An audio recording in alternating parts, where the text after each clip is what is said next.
Alhamdulillah, wassalamu ala rasulillah wa ala alihi washabbihi man tabi'ahu. Rabbi shrah li sadri wa yassir li amri wa hlul 'uqdatam min lisani yafqahu qawli. Subhanaka la ilma lana illa ma 'allamtana innaka antal alimul hakim. La haula wa la quwwata illa billahil aliyyil azim.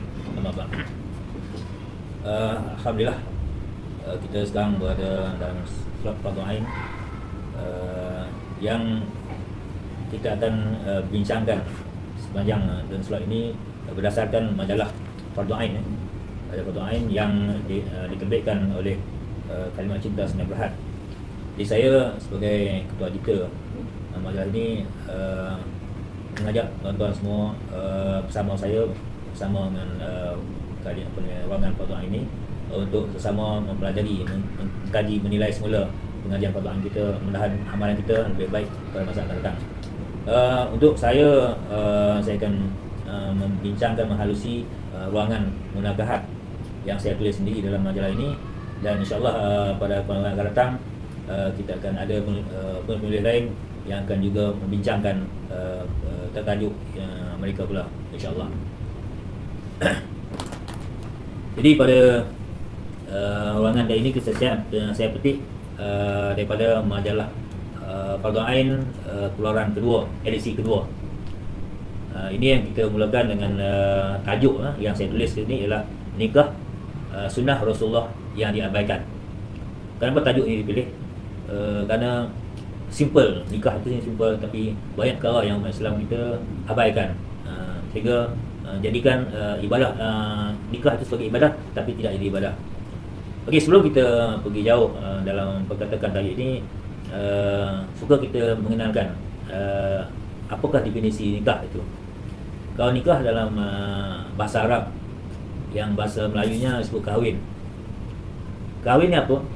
Kalau dalam bahasa kita, dalam bahasa Melayu kita ada kahwin, pokok kahwin, ada binatang apa di kambing dengan kambing ini dan kambing ini dikahwinkan, pokok dikahwinkan. Jadi maknanya kahwin itu maksudnya cantuman.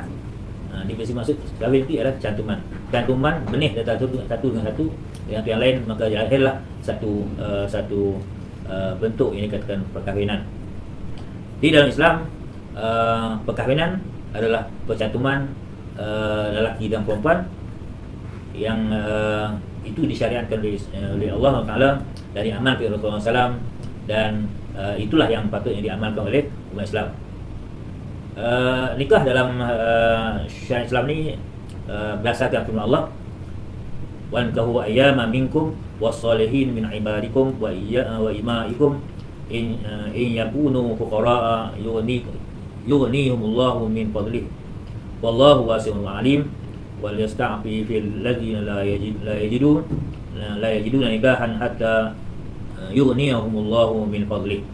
Maksudnya, dan kawinlah orang bujang, lelaki dan perempuan dalam kalangan kamu, dan orang soleh dalam kalangan hamba-hamba kamu yang baik di kalangan lelaki dan perempuan. Jika kamu miskin, Allah akan berikan kekayaan kepada mereka daripada limpahan kurnianya, kerana Allah maha luas rahmat dan limpah kurnianya, lagi maha mengetahui. Dan orang yang tidak mempunyai kemampuan untuk berkahwin, adalah mereka menjaga kehormatannya sehingga Allah memberi kekayaan kepada mereka daripada limpah kurnianya. Surah An-Nur ayat 32-33. Jelas daripada ayat ini perkahwinan boleh membawa pada kekayaan. Maka dengan ini kenapilah kalau orang nak kahwin kerana takut miskin, atau boleh miskin takut nak kahwin kerana tak ikut. Tapi sebenarnya Allah bagi jaminan bahawa kalau kita berkahwin, Allah akan tambahkan rezeki kita, Allah akan bagikan kebaikan-kebaikan yang lain kepada kita lagi, insya-Allah. Kemudian perkahwinan juga disebut sebagai sunnah Rasulullah SAW, kerana Rasulullah yang merealisasikan perintah Allah tadi. Maka Allah sebut, Rasulullah sebut, man ahabba fitrati fal yastahsinu bi sunnati wa min sunnati nikah. Maksudnya, siapa yang sukakan fitrahku, maka contohilah sunnahku, dan sebahagian daripada sunnahku ialah bernikah. Jadi maknanya Rasulullah telah menunjuk contohnya dengan pernikahan itu. Maka Rasulullah sebut lagi dalam hadisnya, Nikah sunnati faman raghiba an sunnati falaysa minni. Nikah adalah sunnahku, maka siapa yang membencikan sunnahku, maka ia bukanlah daripada golongan umatku. Ini seperti satu amaran juga kepada umat Islam. Mana kalau kita tak nak kahwin kerana takut itu dan ini, maka hakikatnya kita dianggap sebagai membenci sunnah Allah, dan sekaligus Allah tidak mengikrar kita sebagai umatnya. Setakat dulu kita berehat sekejap, dan jangan tinggalkan TV anda. Kita sambung sampai ini, insyaAllah.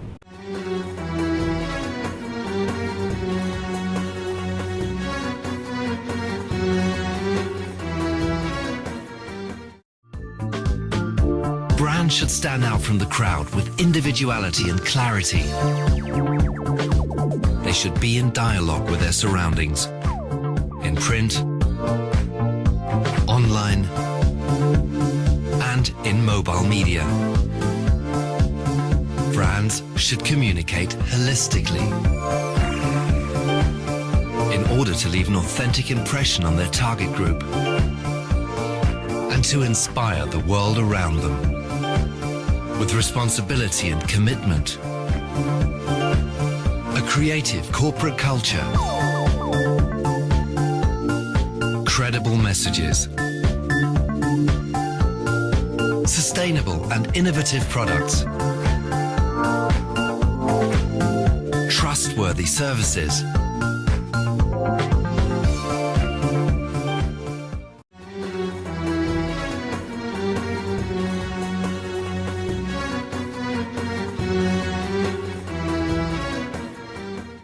Berdasarkan hadis tadi, nikah sunnati faman raghiba an sunnati faman raghiba an sunnati falaysa minni. Nikah itu sunnahku, maka siapa yang benci sunnahku maka tidak digolongkan bagi umatku. Jadi kita melihat senario yang berlaku dalam syariat kita. Ada yang kadang-kadang kerana bercinta kita gagal dalam percintaan. Kita lihat yang ini kebanyakan berlaku juga di kalangan lelaki dan perempuan. Kerana gagal bercinta 2-3 kali cinta, akhirnya dia rasa pedak, dia tak nak berkahwin. Kita lihat tamuannya wanita-wanita yang dah kadang-kadang itu melepasi umur 30-an, malah 40-an, dah rasa tak nak berkahwin lagi sama pun dia rasa tak nak kahwin lagi lah. Maka kadang-kadang ini kalau dia mengambil sikap tak nak kahwin lah dengan sebab ini, maka dibimbangkan mereka masuk dalam golongan ini. Sebab itu kita suka menyarankan bahawa wanita sepatutnya ataupun lelaki juga lah, jangan suka memilih-milih dan menangguhkan soal perkahwinan ni. Kenapa? Bila kita menangguhkan soal perkahwinan, bimbang kita termasuk dalam golongan orang yang membenci sunnah Rasulullah.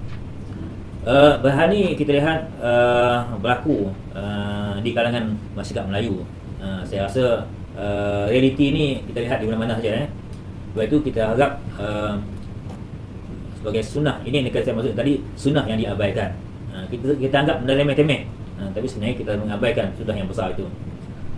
Okey, bercakap dengan soal sunnah juga. Kadang-kadang orang setelah pandang, bukan setelah pandang, dia salah anggap. Bila kata sunnah Rasulullah dalam perkahwinan ni, dia nampak poligami. Padahal yang sebenar-benar sunnah tu bukan poligami itu, ialah perkahwinan itu sendiri. Berkahwin itu ada sunnah. Yang poligami itu satu daripada 1000 benda yang ni, tapi dibesarkan sebagai sunnah. Dan kalau gitu, apa yang kita nak ambil daripada sunnah itu? Yang kita ambil pada sunnah itu, apa yang Rasulullah buat dalam perkahwinan itu. Bagi Rasulullah sebagai pemimpin dalam rumah tangga, itu sunnah Rasulullah yang kita kena ambil. Begitu juga Rasulullah sebagai suami, apa yang Rasulullah buat dalam rumah tangga itu. Rasulullah juga sebagai bapa, apa yang Rasulullah buat. Jadi maknanya itu yang sunnah-sunnah yang kita perlu ikut. Di sini saya nak sebutkan ada 3 cara Rasulullah mendidik isteri dan anak. Ini juga termasuk dalam sunnah yang kita perlu ambil perhatian. Pertama, Rasulullah sebagai suami, baginda amat baik terhadap isterinya. Sabda SAW yang maksud, kamu harus berbuat baik, bahkan berbuat baik terhadap isteri kamu. Sesungguhnya aku Rasulullah lebih bersikap baik terhadap isteri berbanding kamu. Ini pengakuan Rasulullah bahawa orang yang bersikap baik pada isteri Rasulullah lah. Rasulullah mengaku sendiri. Jadi kenapa Rasulullah menyebut begitu? Sebenarnya Rasulullah nak suruh kita ikut Rasulullah bagaimana mendidik isteri, bagaimana nak hidup dalam masyarakat sebagai suami. Kita kena bersikap baik terhadap isteri. Bersikap baik selama segi pergaulannya, segi memberi bimbingan, pendidikan. Ini adalah Rasulullah sebagai contoh terbaik dalam sebagai suami. Rasulullah SAW sering diabaikan oleh para suami. Banyak yang kita lihat di mana suami mendera isteri. Kalau kita lihat dalam kes-kes akhir ini, kalau kita lihat penderaan suami terhadap isteri. Sedangkan dalam Islam pukul muka isteri pun salah, satu kesalahan. Tapi ini kadang-kadang bukan saja tangan sampai ke muka isteri, kaki dan lain-lain pun sampai ke badan isteri hingga mencederakan isteri. Itu satu perkara pertama yang menjadi sunnah Rasulullah. Yang kedua, yang dua dan tiga nanti kita akan sambung sebab ini. Okay, kita sambung perbincangan kita berdasarkan hadis tadi. Nikah sunnati faman raghiba an sunnati pada Islam ini. Nikah itu sunnahku, maka siapa yang benci sunnahku maka tidak digolongkan bagi umatku. Jadi kita melihat senario yang berlaku dalam masyarakat kita. Ada yang kadang-kadang kerana bercinta kita gagal dalam percintaan. Kita lihat yang ini kebanyakan berlaku juga di kalangan lelaki dan perempuan. Kerana gagal bercinta 2-3 kali cinta, akhirnya dia rasa fed up, dia tak nak berkahwin. Kita lihat tamunya wanita-wanita yang dah kadang-kadang itu melepasi umur 30-an, malah 40-an, dah rasa tak nak kahwin dah, siapa pun dia rasa tak nak kahwin lagi lah. Maka kadang-kadang ini kalau dia mengambil sikap tak nak kahwin lah dengan sebab ini, maka dibimbangkan mereka masuk dalam golongan ini. Sebab itu kita suka menyarankan bahawa wanita sepatutnya ataupun lelaki jugalah, jangan suka memilih-milih dan menangguhkan soal perkahwinan ni. Kenapa? Bila kita menangguhkan soal perkahwinan, bimbang kita masuk dalam golongan orang yang membenci sunnah Rasulullah SAW. Bahan ni kita lihat berlaku di kalangan masyarakat Melayu. Saya rasa realiti ni kita lihat di mana-mana saja. Sebab itu kita harap sebagai sunnah, ini yang saya maksud tadi, sunnah yang diabaikan. Kita anggap benda remeh-temeh, tapi sebenarnya kita mengabaikan sunnah yang besar itu. Okey, bercakap tentang soal sunnah juga. Kadang-kadang orang terlepas pandang, bukan terlepas pandang, dia salah anggap. Bila kata sunnah Rasulullah dalam perkahwinan ni, dia nampak poligami. Padahal yang sebenar-benar sunnah tu bukan poligami tu, ialah perkahwinan tu sendiri. Berkahwin itu ada sunnah. Yang poligami itu satu daripada 1000 benda yang ni, tapi dibesarkan sebagai sunnah. Dan kalau gitu, apa yang kita nak ambil daripada sunnah itu? Yang kita ambil pada sunnah itu, apa yang Rasulullah buat dalam perkahwinan itu. Rasulullah sebagai pemimpin dalam rumah tangga, itu sunnah Rasulullah yang kita nak ambil. Begitulah Rasulullah sebagai suami, apa yang Rasulullah buat dalam rumah tangga itu. Rasulullah juga sebagai bapa, apa yang Rasulullah buat itu. Jadi maknanya itu yang sunnah-sunnah yang kita perlu ikut. Di sini saya nak sebutkan ada 3 cara Rasulullah mendidik isteri dan anak. Ini juga termasuk dalam sunnah yang kita perlu ambil perhatian. Pertama, Rasulullah sebagai suami, baginda amat baik terhadap isterinya. Sabda SAW yang maksud, kamu harus berbuat baik, bahkan berbuat baik terhadap isteri kamu. Sesungguhnya aku Rasulullah lebih bersikap baik terhadap isteri berbanding kamu. Ini pengakuan Rasulullah bahawa orang yang bersikap baik pada isteri Rasulullah mengaku sendiri. Jadi kenapa Rasulullah menyebut begitu? Sebenarnya Rasulullah nak suruh kita ikut Rasulullah bagaimana mendidik isteri, bagaimana nak hidup dalam masyarakat sebagai suami. Kita kena bersikap baik terhadap isteri. Bersikap baik selama segi pergaulannya, segi memberi bimbingan, pendidikan. Ini adalah Rasulullah sebagai contoh terbaik dalam sebagai suami. Sunnah Rasulullah SAW sering diabaikan oleh para suami. Banyak yang kita lihat di mana suami mendera isteri. Kalau kita lihat dalam kes-kes akhir ini, kalau kita lihat penderaan suami terhadap isteri, sedangkan dalam Islam pukul muka isteri pun salah, satu kesalahan. Tapi ini kadang-kadang bukan saja tangan sampai ke muka isteri, kaki dan lain-lain pun sampai ke badan isteri hingga mencederakan isteri. Itu satu perkara pertama yang menjadi sunnah Rasulullah. Yang patut yang kedua, yang dua dan yang ketiga nanti kita akan sambung sebab ini.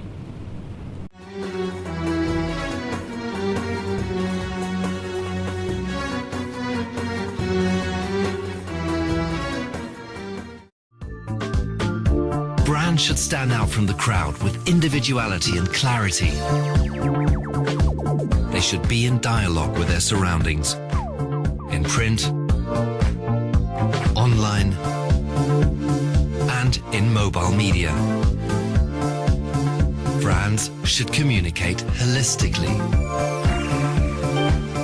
in order to leave an authentic impression on their target group and to inspire the world around them with responsibility and commitment.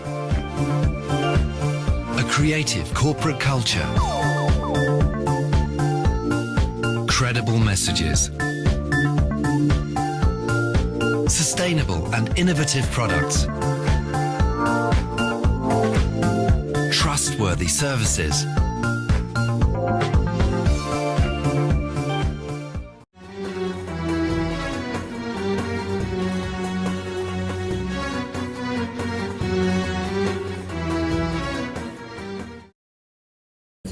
Tapi dalam soal kepimpinan, Rasulullah sentiasa mendidik isteri, mengajar, sehingga isteri-isteri baginda pandai menyampaikan ilmu, pandai menyampaikan apa ajaran Islam. Kerana Rasulullah sentiasa mendidiknya. Setiap kali dapat wahyu disampaikan, baligh anni walau ayah, Rasulullah sampaikan dan isteri sampai dapat dan menyampaikannya. Dan begitu juga dalam mendidik anaknya.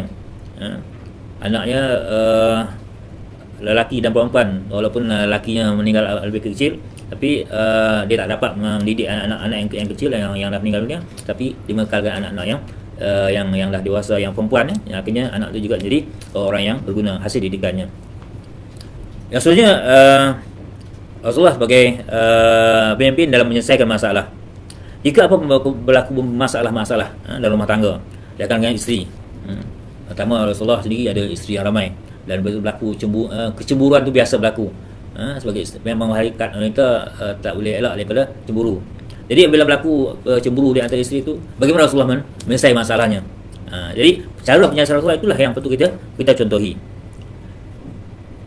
Baginda selesai menyelesaikan masalah itu sangat cepat.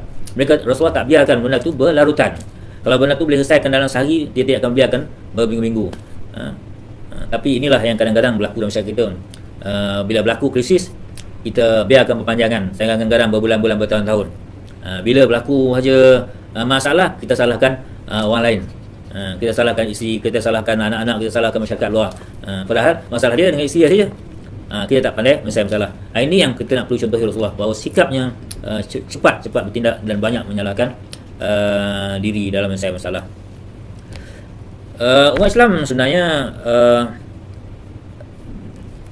diberi peluang yang banyak. Beri peluang banyak untuk kita menyelesaikan masalah rumah tangga, hanya dengan ikut sunnah Rasulullah. Jadi kita tidak perlu mengikut contoh-contoh luar, yang daripada orang-orang luar yang bagi contoh, yang kita lihat di mana-mana saja. Tapi ada banyak benda-benda yang boleh menyelesaikan masalah dalam masyarakat kita melalui hanya Rasulullah SAW. Itu di sudut sunnah, ya. Kemudian satu lagi yang patut kita jelaskan di sini, bahawa dalam perkahwinan ada 4 hukum yang perlu kita jelaskan. 4 hukum ini adalah suatu yang menyebabkan seorang itu wajar kahwin atau tak wajar kahwin. Ini perkara yang penting yang perlu kita fahami dalam masyarakat kita, supaya kita tidak terbabas dalam mengikut hukum yang disediakan oleh Islam. Persoalan yang kita bincang tadi ialah tentang hukum nikah. Jadi kalau kita lihat pada firman Allah yang kita bacakan tadi, yang suka saya sebut sekali lagi, A'udzubillahi minasyaitonir rajim, wa ankihu ayama minkum was-salihina min ibadikum wa imaikum in yakunu fuqara yughnihimullahu min fadlihi wallahu wasi'un alim. Ayat ni kalau kita lihat pada awalnya, iaitu wankihu ayam, wankihu ayama. Jadi perintah supaya berkahwin, hendaklah kamu berkahwin. Berkahwin itu ayat perintah kahwin itu pada dasarnya adalah harus. Harus maknanya bukanlah kahwin ni wajib ke ataupun sunat ke, tak ada. Pada dasarnya berdasarkan ayat tadi ialah harus. Apa arti harus? Harus nak buat sila, tak buat sila. Pilih, ada pilih sendiri. Tepuk dada, tanya selera. Okey. Jadi kalau seorang itu dia rasa nak kahwin, dia usahalah nak kahwin. Kalau dia tak nak kahwin, dia tak nak kahwin. Cuma kalau kita baca balik kepada hadis yang peringatkan Rasulullah SAW tadi, siapa yang tak suka pada sunnahku, kalau dia tak kahwin kerana tak mau sunnahku, tak mau ikut sunnah Allah, benci pada Rasulullah, dia adalah digolong dengan kalangan bukan umatku. Maknanya kita kena faham bahawa tak nak kahwin sebagai tujuan apa? Belum ada modal lagi ke? Itu soal lain. Okey. Tetapi setiap yang harus itu, setiap yang harus, dia ada 4 hukum pula. Ini yang perlu kita faham. Sesuatu yang harus boleh jadi hukumnya sunat, boleh juga boleh jadi wajib, dan lebih harus juga boleh jadi makruh, dan boleh jadi hukumnya haram. Baik, jadi maknanya daripada harus tadi, hukum harus menikah tadi, haram, jadi ada 4 hukum selepasnya. Pertama, saya uraikan satu ya. Wajib.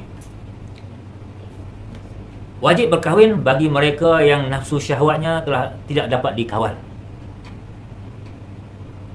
Ini kira kedudukan yang jarang-jarang berlaku lah. Seorang itu kemungkinan nafsu dia terlalu kuat, melonjak-lonjak, hingga kalau dia tak kahwin akan membuat dia buat kerja dosa, akan terlibat pada perzinaan dan sebagainya. Maka ketika itu hukumnya adalah wajib berkahwin. Ini masing-masing orang individu kena tengok, lihat di sini kat mana kedudukan dia sendiri. Okey. Yang kedua, sunat.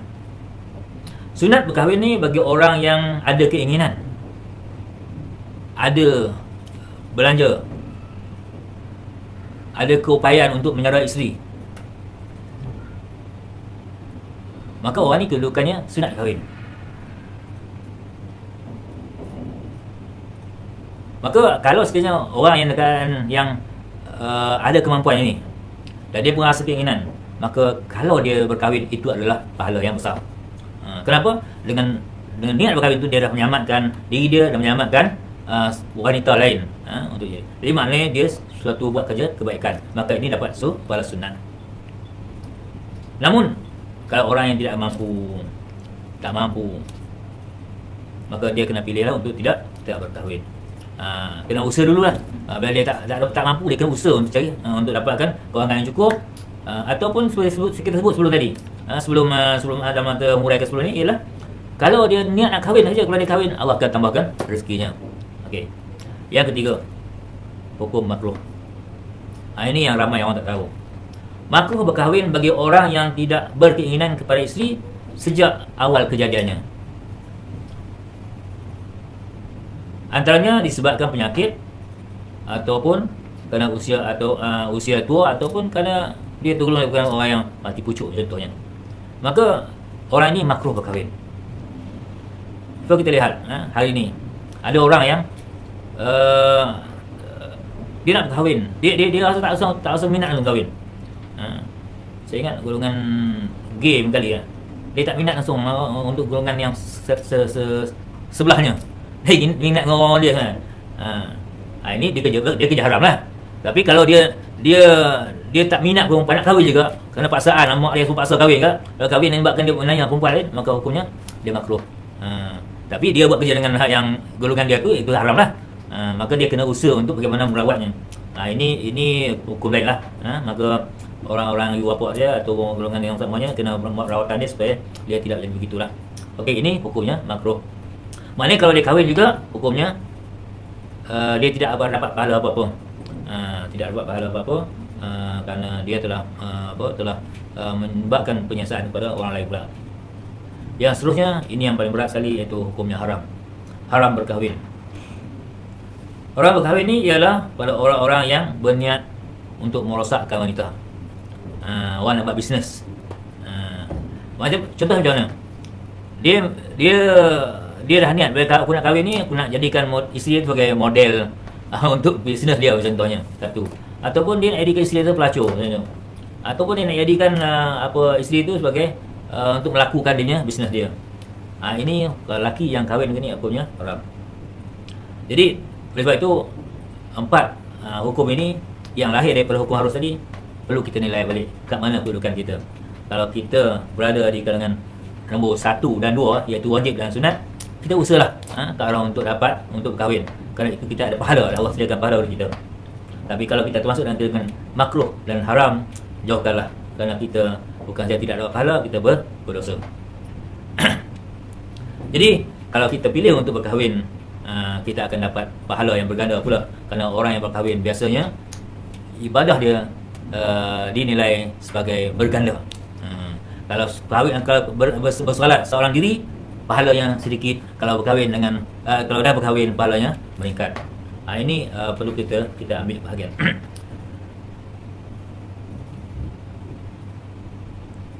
Di atas alasan itu, maka tidak ada alasan bagi orang yang tidak berkahwin. Kalau sekiranya kita lihat pada normalnya, saya lihat di masyarakat kita ramai orang yang mampu berkahwin. Yang tak mampu berkahwin ni sikit sangat. Yang inilah yang perlu kita tangani. Cuma dalam hal ini sebut tadi, bila 3 dan 4 golongan tadi, yang ketiga dan keempat ni kita perlu rawat. Kalau berlaku, kita buat rawatan semuta semua ini ibu bapa ataupun jajaran, ataupun yang paling baik ialah ulama perlu memberi perhatian kepada golongan ini supaya mereka terus selamat daripada api neraka. Saya rasa itu saja yang saya ingat perlu boleh kita uraikan untuk ruangan kali ini, iaitu tajuk melangkah dalam solat fardu ain. Sekian, Assalamualaikum warahmatullahi wabarakatuh.